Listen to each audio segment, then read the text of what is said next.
Anche il sindaco di Bivona, Milko Cinà, si è mobilitato per il potenziamento delle strutture sanitarie di Sciacca e dell'ospedale di Ribera, considerato l'emergenza del coronavirus in atto. Cinà ha chiuso anche il comune al pubblico, effettuando il lavoro dei dipendenti da casa, garantendo anche il servizio di raccolta differenziata, anche se in maniera ridotta, e si è provveduto alla sanificazione del comune per le vie cittadine, sensibilizzando anche i commercianti a mantenere igienizzati i loro spazi, oltre che ai cittadini a rispettare le norme nazionali dell'ultimo decreto Conte, restando a casa e uscire il meno possibile. Ieri ho firmato l'ordinanza per la chiusura del comune. Garantiremo il servizio di raccolta differenziata anche se in forma ridotta. Molti impiegati lavoreranno da casa per rispettare, diciamo, le scadenze.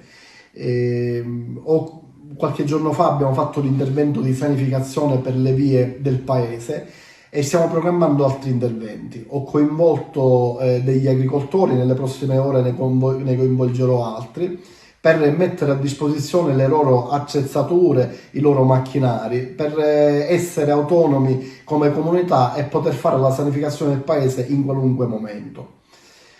Sempre qualche giorno fa ho convocato in comune i titolari dei supermercati, dei mini market, dei panifici, dei frutta e verdura.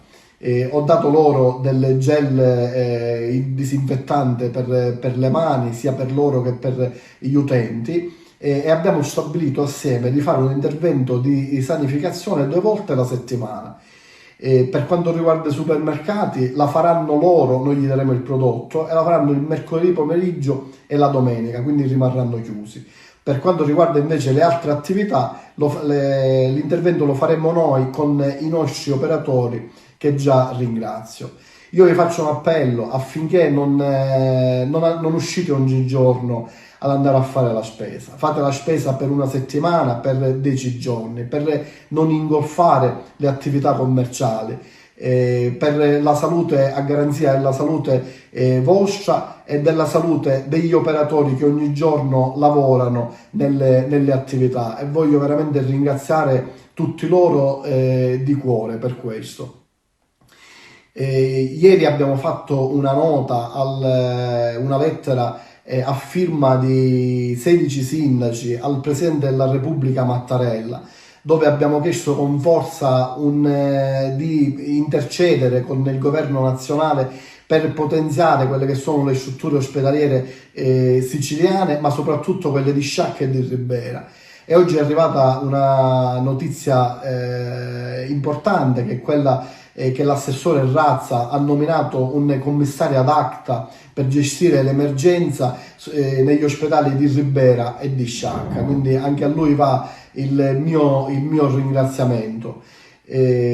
Qualche giorno fa ho mandato una nota alla protezione civile dove ho chiesto dei presidi, mascherine e altro materiale necessario alla protezione. La protezione civile mi ha risposto che in questo momento non ce ne possono dare e che tutte saranno destinate alle aziende, giustamente alle aziende ospedaliere.